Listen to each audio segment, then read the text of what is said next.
Madam Vice President, I think I speak for everyone here today when I say we're honored to have you and honored to spend this time. Please give her another round of applause.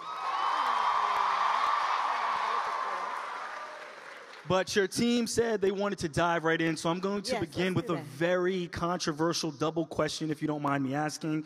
Madam Vice President, you are a proud graduate of Howard University, and we are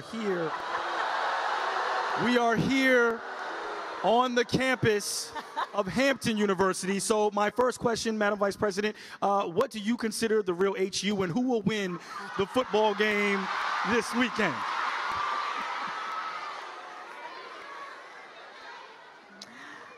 Well, my mother raised me to be a gracious guest. I love it. But let me say, and the President and First Lady of the university are here. I am so honored to be here at Hampton University.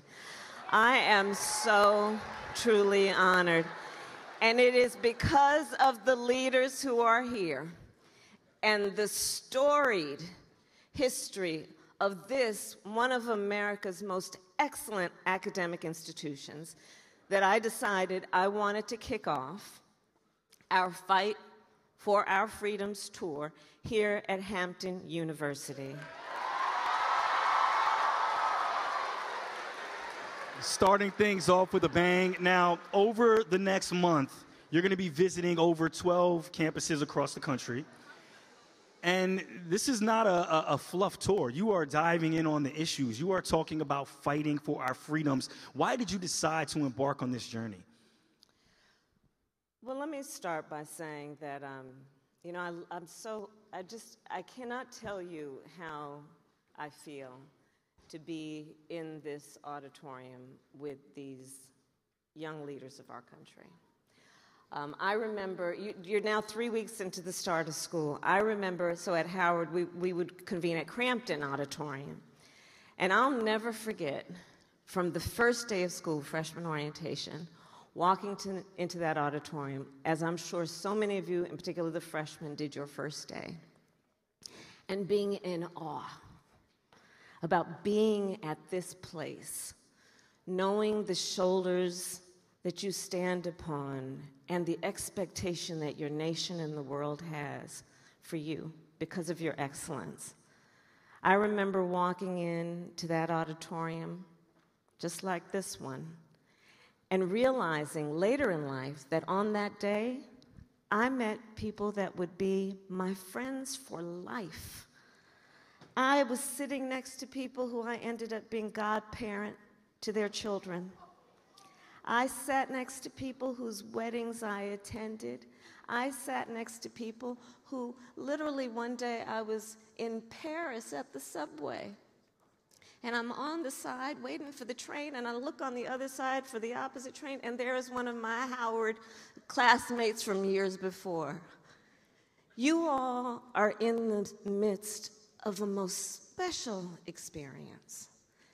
And I will tell you that the experience you are having right now is going to carry you through your life in ways that you have yet to realize and imagine.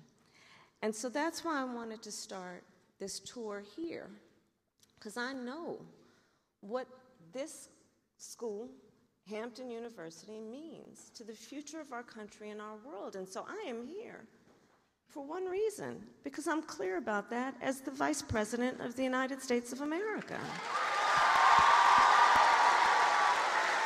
It's funny how when you're in school, it's all about the competition, but when you graduate, there's just so much love. I'm an Aggie, and the moment I walked on the campus earlier today, I just felt the love. And you have a senior staff member, Stephanie Young, who went to school here, who I've worked with for years and years. Yeah. I work with so many different people from HBCUs, and I can just, you know, piggyback off what you're saying on how exciting it is to be here. So thank you guys so much for having us. Thank you. Now, a lot of the young people here voted for the first time in 2020, 2022. Yeah. Many of them will vote for the first time in 2024. What did they get for their vote? For those that voted, what did they get from that last election? Well, let's start with this. One of the reasons that I'm on this tour is that I want to emphasize, based on your point, that voting is like putting in your order. You vote saying, these are the things I want from my government, I want from my country, I want from my life and my future. And what concerns me sometimes is that our young leaders will be told that their vote doesn't matter. They will be told by just the forces that, oh, they're unlikely to vote. And I know that's not true. And so part of why I have embarked on this tour is to highlight our young leaders and to be able to do what I can to share a microphone and a stage to highlight the issues that they are leading on and the issues that concern them. So when people voted in 2020, first of all, remember, it was in the height of a pandemic. How many people here voted in 2020? All right. So you voted during the height of a pandemic. You voted in a historic time where there was extraordinary loss in our country, extraordinary loss of life. Black folks in America, 1 in 4 knew someone who actually passed away because of COVID. You voted at a time where people were losing their jobs, losing a sense of normalcy. And in spite of all of that, in spite of the fact that people were literally being told to isolate themselves, you all got out and voted because you believed in yourself, the power of your voice through your vote, and the fact that you could actually have an impact. And what ended up happening in 2020, Terrence, record turnout of voters across the board, but record turnout of young voters. And it is because you voted that Joe Biden is president and I'm vice president of the United States.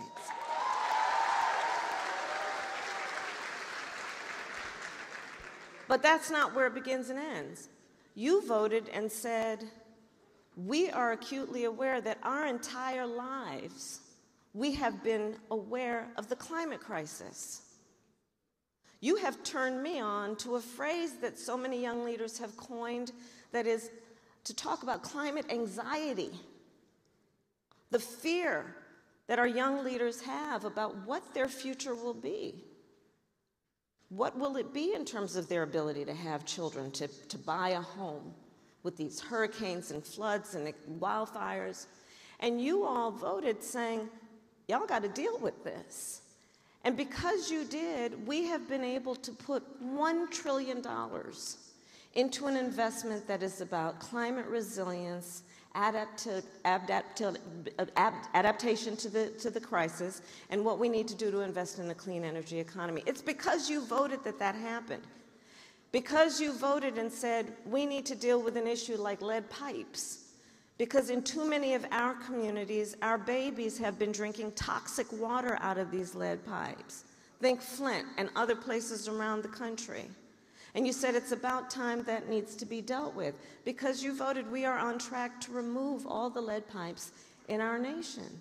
Because you voted and said our HBCUs are some of the greatest centers of academic excellence. We have now invested over $7 billion in our HBCUs.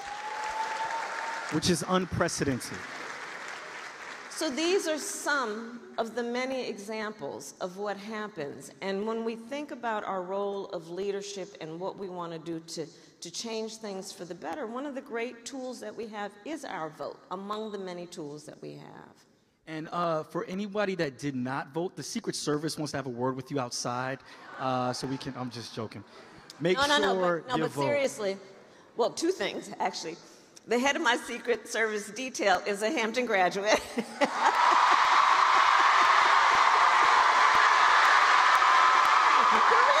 on out.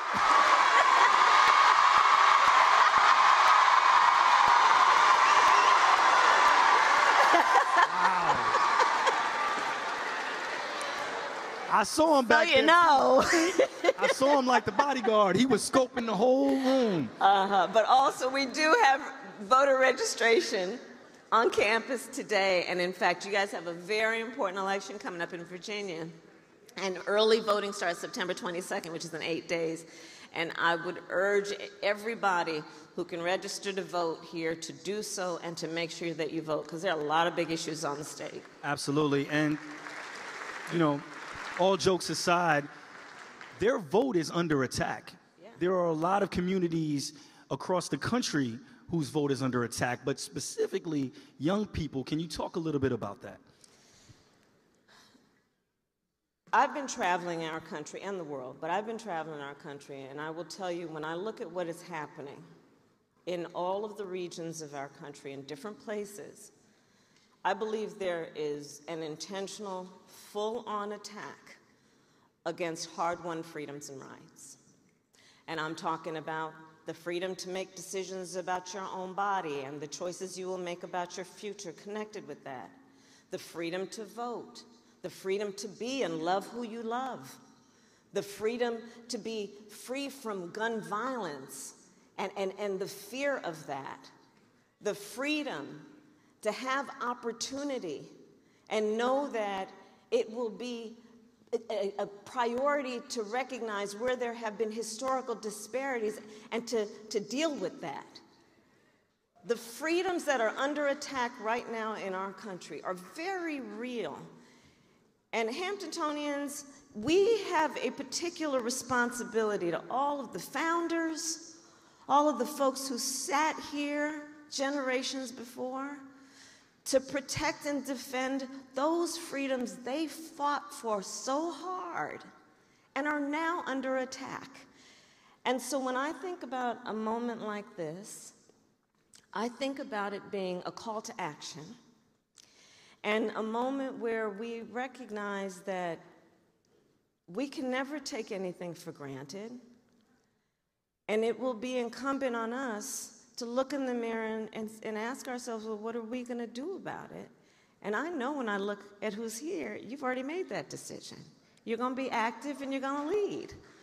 And that's so important. It's so important. I'd like to dive in on one of those issues you mentioned with some more specificity, women's health. There's so many women here today, from the Dobbs ruling to state abortion bans. Women have been under attack. Can you talk a little bit about what exactly your administration is doing to prevent this and to combat this? Yeah. So just a little over a year ago, the highest court in our land, the Court of Thurgood of RBG, took a constitutional right that had been recognized from the people of America. A constitutional right that had been recognized, and suggested that instead of an individual having the ability, the authority, the self-knowledge to make decisions that are best for them, that the government is in a better place to make the decision for them. It's extraordinary what has happened. After the Dobbs decision came down from the Supreme Court, in states across our country, laws are being proposed and passed that would criminalize healthcare providers, punish people for making decisions that are personal decisions, that are decisions they should be able to make with, if they choose, their pastor, their priest, and instead saying the government is in a better position than they are to make those decisions. And I have to say, on this issue, one does not have to abandon their faith or deeply held beliefs to agree. The government should not be making these decisions for people. Let the individual make that decision, but not the government. And so, you know, and what distresses me, and these are the hard realities of it all. They're proposing and passing laws, and everybody's grown here, so I'm going to talk about the realities of it. They're passing laws that make no exception even for rape or incest. Now, think about that. You know, you all know I have a background. I'll tell you something I don't talk very often about. When I was in high school, I learned that my best friend was being abused by her stepfather. And I said to her, well, you got to come live with us. And I called my mother, and my mother said, yes, she has to come live with us, and she did. And that was actually one of the reasons I decided to become a prosecutor. And I specialized in crimes against women and children. And so I will tell you, the idea that anybody who calls themselves a leader would pass a law that would say that after someone has survived a violation to their body, an act of violence against their body, that they don't have the authority to make a decision about what happens to their body next, that's immoral. That's immoral. And that's what's happening around our country. And so back to the point about voting, what the Supreme Court took away, the United States Congress has the power to put back in place. But that means we need the people in Washington, D.C. to have the courage to understand you can have your personal beliefs, but don't have the government telling people what to do with their body. Exactly, which is why it's so important, not just the presidential campaigns, those state, local officials are so important because a lot of this is a state issue and not just a federal issue. It's an issue in terms of the federal issue is we need a Congress, so we need the majority of senators and in the House of Representatives to put forward a bill that would put back into law the protections of Roe v. Wade. So let's just go back to before the Dobbs decision, right? So that we need, because President Biden has said when they do that, he will sign that bill and make it law, which would undo then these laws that are being passed in these various states. The state elections, well, again, in 22 days, or in 8 days, on the 22nd, you can start early voting in Virginia. Why that's important is because the entire state legislature of Virginia is up for election, and the concern we have is that the governor here has said that he would sign a ban on access to abortion if the legislature passes it. And so we want to make sure that the people in the state legislature agree that y'all shouldn't be making those decisions for folks. They can make those decisions for themselves. And you should know Virginia is the only state left in the South that does not have a ban. You should know that the top 10 states with the highest maternal mortality, something I've been working on, in particular black maternal mortality, because black women are 3 to 4 times more likely to die in connection with childbirth than others. In the top 10 states with maternal mortality, they are also the states with a ban. So now think about that, and think about the hypocrites who are walking around saying, oh, we have these bans in place because we care about women and children. Well, then why have you been silent on maternal mortality if you care about that?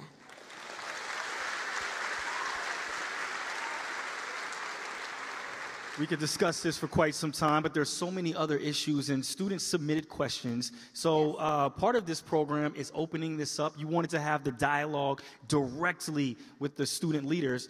So do we have a Sean Powell Jr. here? Is Sean here? Sean, how are you?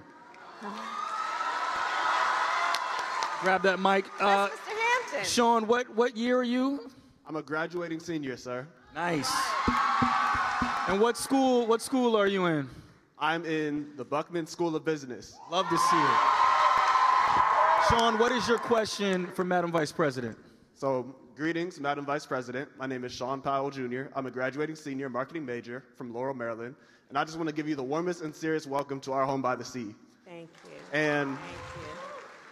I serve as the 22nd Mr. Hampton University on this campus. And my question to you today is, gun violence is one of the most controversial and emotional issues in many cities and college campuses across the country.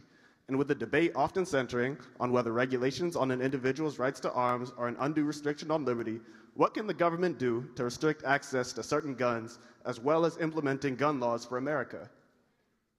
They can have courage, Mr. Hampton. They can have courage. So here's the thing. I'd like to ask for a show of hands. How many of you, starting in elementary school or after, had to have drills in schools around active shooters? I'd ask the adults, the older adults in the room, to take a look at that.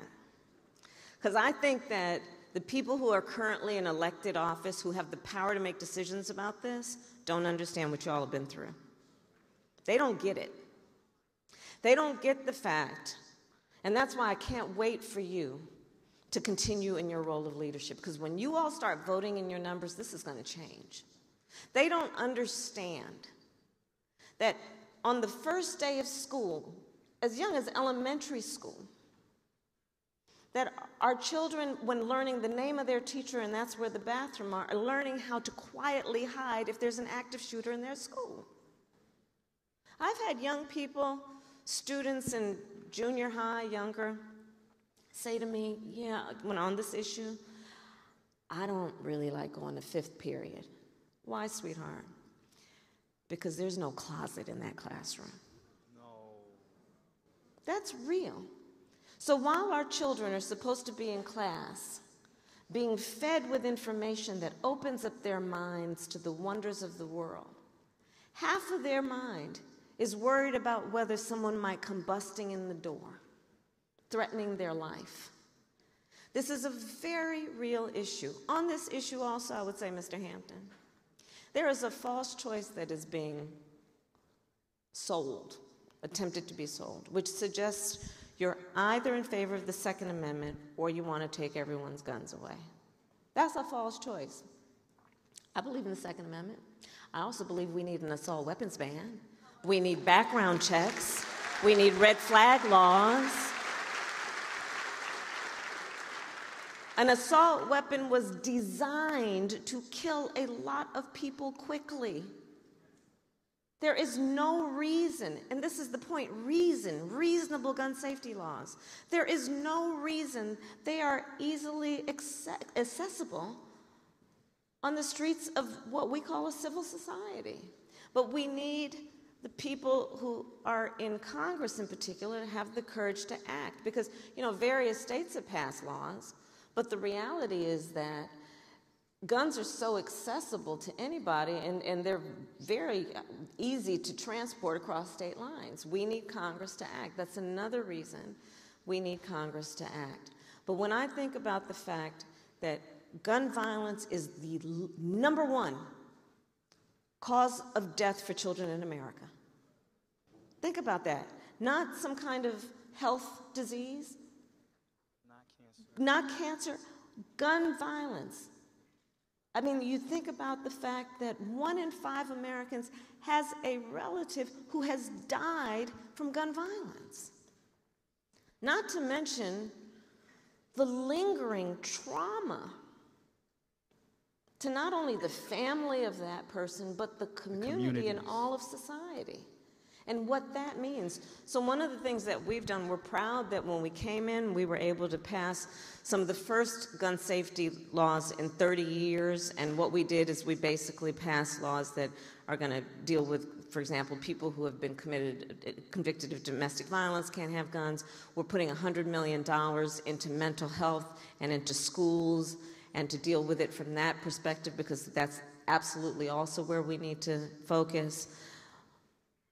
But it is a tragedy that all of you have had to, from the earliest stages of your life, be so worried about this issue, and that you have to ever live in fear of anything. All of us as a society should say is wrong, and we need to do something about it, and we don't have to be very creative to figure it out. Assault weapons ban, background checks, because you might want to know before someone can buy a lethal weapon if they're a danger to themselves or others. Red flag laws, that is reasonable. So I appreciate your question. Thank you. Thank you. We have to end that cycle. You know, it just feels like right after Sandy Hook, everybody's gung-ho, and then it just kind of fade away. Right after Tennessee, everybody's on it. So it has to end. And that's right, but the thing also, Terrence, that I really think is important in this discussion is that everybody will be talking about it rightly when there is a mass shooting, which is absolutely the height of tragedy. But we also have to understand it's about everyday gun violence in America. and taking seriously those lives that are lost, right? And in the cities of America, in the urban settings of America, across the country where individuals are, whose potential is great and their lives are lost. But you spoke of Tennessee. So I went down to Tennessee to visit with the Tennessee Three, in particular the two Justins who are in their 20s. I'm telling y'all are leading, because many of you may have followed. They're elected representatives, and they were in the chamber, the chamber of their state legislature, trying to talk about the need for their state to take on the issue of gun violence. And these people, these so-called leaders, these extremist leaders, did not want them to talk about exactly what you raised, Mr. Hampton. Didn't want to hear that voice. And so these extremists turned off the mics of elected representatives, the two Justins who are in their 20s. But here's the thing that was so wonderful about that. So they were like, okay, anybody got a bullhorn? And they grabbed a bullhorn because they would not be silenced. And I would urge everyone to see what they're doing in Tennessee as an example of what you are doing every day in terms of your role of leadership. There are going to be people who are going to try to shut you up. There are going to be people who literally try and turn off the mic when you're talking. And don't you ever let anybody silence you. Don't you let anybody convince you that your truth is not a truth that must be spoken. And with that said, I want to turn Hannah's mic on. Hannah, do we have you here with us today? Right there in the front.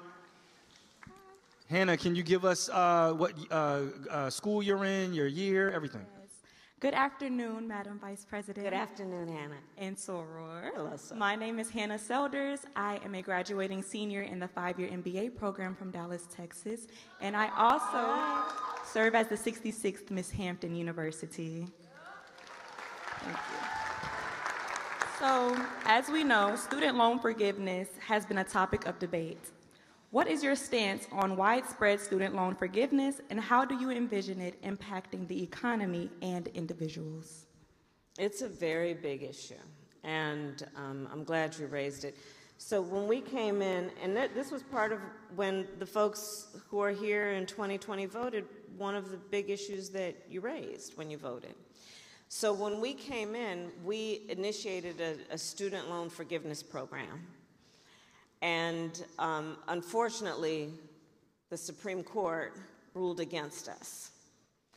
So we still have work to do there, right? But what we did do is we initiated then basically a program that is about the reduction of student loan payments. And everybody, I do need you to know about this because the acronym is SAVE, S-A-V-E, and especially for the juniors and seniors who are here, please take a look at what that program does. Because, for example, if you decide to graduate and go into public interest, maybe you will decide to go and be an entrepreneur or a social worker, and as you first come out and in the workforce, you will probably, very likely, make less than $30,000 a year. If that is the case, if you make less than $30,000 a year under this program, SAVE, you will be responsible for 0 payments and 0% interest. And so it's very important you know that. And I would also ask the leaders here to let any of your friends or relatives who have graduated or did not graduate and maybe had to leave school and drop out for a period of time, they are also eligible for this program. And so that's very important. But we really do have to get a handle on this issue because so many of our former students, whether they graduated or not, are dealing with an extraordinary amount of debt that is having an impact on their ability to start a family, to buy a home, or just to take a job that you actually want to take, but that may not pay you the kind of money that you need to actually pay off that loan in full. So we're going to still work on that. But we have to do what is also, I think, the responsible thing to do, to keep pushing and fighting for our ability as an administration, it's going to have to be litigation and all that, to allow for student loan forgiveness, especially for the folks who are out there doing good work that is so valuable to our society. Thank you so much. Thank you. And thank you so much, Hannah, for your question. We have a question from Madison Baldwin. Madison Baldwin. Hey, Madison. Tell me all about yourself. My name is Madison Baldwin. I am a first-year chemistry pre-med major from Marietta, Georgia. Good afternoon, Madam Vice President. It's a pleasure to be speaking to you. And what's your zodiac? I'm just playing. Go ahead. Go ahead with your question. So my question is on sea level rise challenges. Yeah. So the Norfolk, Virginia Beach metropolitan region in Southeast Virginia is ranked the 5th most vulnerable population in America based upon exposure to hurricanes with destructive water surge disasters, floods, and loss of life. These catastrophic storms are only slightly behind New Orleans, with vulnerable minority populations living at or below the elevation. What government policies would you recommend to better protect these communities? So thank you for that. And again, this is one of the many issues that we have discussed today, that when you all leave Hampton and when you continue in your role of leadership, I see, pardon the pun, but a sea change around what needs to happen. Your generation has your entire life been acutely aware of the climate crisis, of extreme weather occurrences, of hurricanes and floods, wildfires, and you all, as I said earlier, have coined the phrase climate anxiety to describe what is associated with that existential crisis. And so there are a number of things that we have done that I'm proud of since we came in office, including putting $1 trillion into a number of things that are about adaptation and resilience and what we need to do to build a clean energy economy. But you also raised an important point that is about environmental justice. Because if you look at, in particular, the South, you know, we talk about Cancer Alley, right?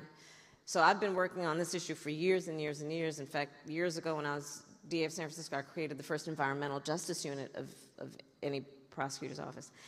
And to deal with the crimes that are occurring against communities of color and poor communities, dumping. Communities of color, poor communities have some of the worst air quality of any places in our country, right? And you look at it in terms of the impact on the ability of that community to thrive economically, to thrive when it comes to health and well-being. You look at what we know in terms of our children and high rates of asthma, it's all connected. And so focusing on this issue in particular that you've raised of environmental justice is an important one, which is to understand everybody is impacted by the climate crisis, but not everyone is impacted equally.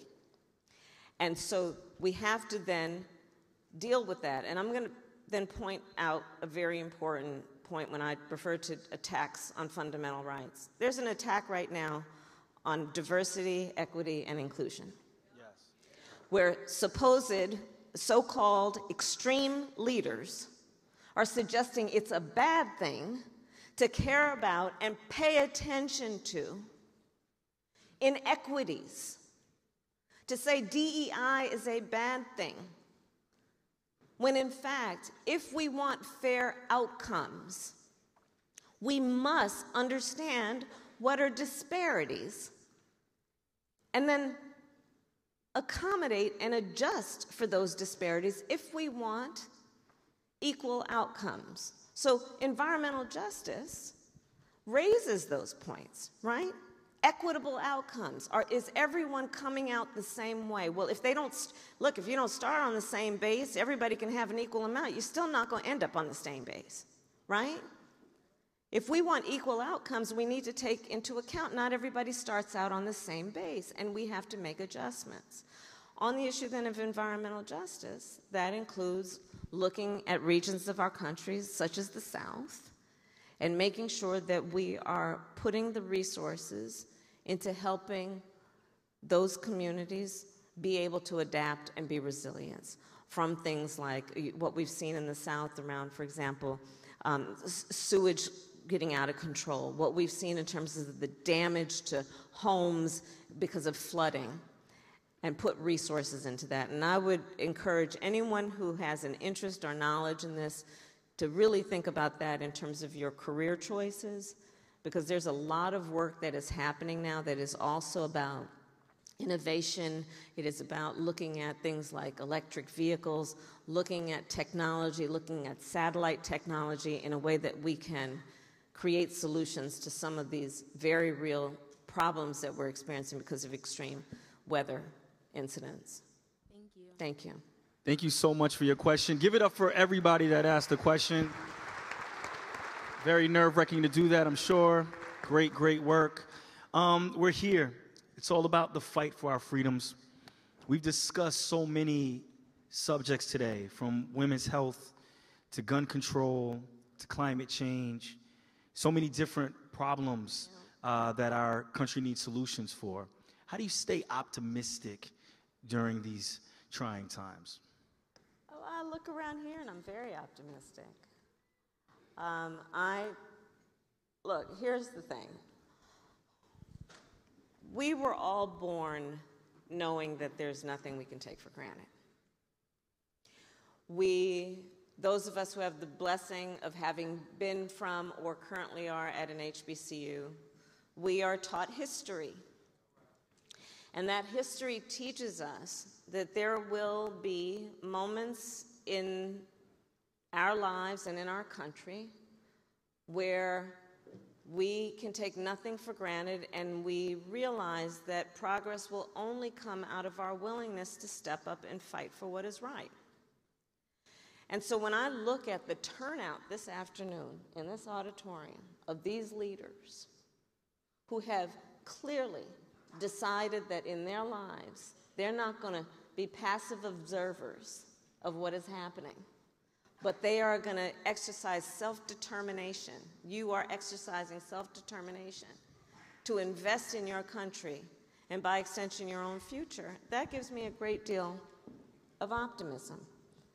When I think about all the opportunity that is available when we reach for it, when I think about the fact that everyone here has been, or you are being taught to never hear no, to never hear it can't be done, to never hear, oh, well, no one like you has done that before, so don't try. We don't believe in that. I like to say I eat no for breakfast. Lunch and I don't dinner. hear no. I don't hear no. And so when I look at the leadership that is here, I know our future is bright, and that makes me so very optimistic. We've got a fight on our hands right now. We are fighting for our democracy, and this is real. These attacks on voting rights, on a person's ability to make decisions about their own body, on issues like affirmative action, on issues that are about what makes for reasonable gun safety laws. This stuff is real, and it is happening right now in real time. But I am optimistic because I know that our leaders are up for this challenge and will not be denied. And so I would just, I know we're close to ending, and I'll just say a couple things. One, you know, for many of you, when you leave here, you are going to often find yourself in rooms where you may be the only one like you, the only one that looks like you, the only one that has had your life experience. During this experience you are having here at Hampton, take moments to be very conscious about who you are surrounded by, and hold on to that. Because when you walk in those rooms and you're the only one who looks like you or has had your life experience, I want you to remember you are not alone in those rooms. I want you to remember that we're all in those rooms with you, cheering you on. That is part of the gift that you have decided to receive by being a student here, is to then leave this place and walk into the world knowing you come with people who are proud of you and are counting on you. And then my last point would be that, you know, it's the nature of things that with each generation, we must fight for our rights and our freedoms. And so just stay active, because I and your country are counting on all of you. Thank you. Something tells me that with HU, we got some real fighters on our hands. Please give it up one more time for Madam Vice President Kamala Harris. Thank you.